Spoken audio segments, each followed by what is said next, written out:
ഞങ്ങൾ അങ്ങനെ ഇവിടെ നിന്ന് കൂന്തൽ വാങ്ങി 1 കിലോ കൂന്തൽ വാങ്ങാൻ നേരിച്ചിട്ട് അവർ ലാസ്റ്റ് 1.5 കിലോ കൂന്തൽ.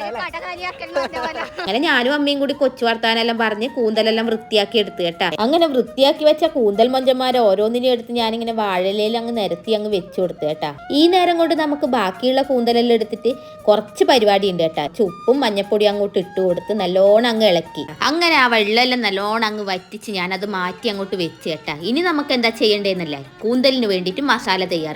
അതിനുവേണ്ടി ഉള്ളി, പച്ചമുളക്, കറിവേപ്പില, ലേശം വെളുത്തുള്ളി ഇതെല്ലാം കൂടി ഞാനൊരു പാനിലേക്ക് ഇട്ട് അങ്ങ് വാട്ടിയിട്ട. ഇനി ഇതാ വേവിച്ച് വെച്ച കൂന്തലെടുത്ത് ഈ മസാലയിലേക്ക് അങ്ങോട്ട് ഇട്ട് കൊടുത്ത് ഇതാ ഇനി അതിലേക്ക് മസാല ഇങ്ങോട്ട് നിറച്ച് കൊടുക്കുന്നു കേട്ടോ. കൂന്തലെല്ലാം നിറച്ചിട്ട് ഞാനിതാ അപ്പച്ചെമ്പിൽ വെച്ചൊന്ന് ആവിയേറ്റെ.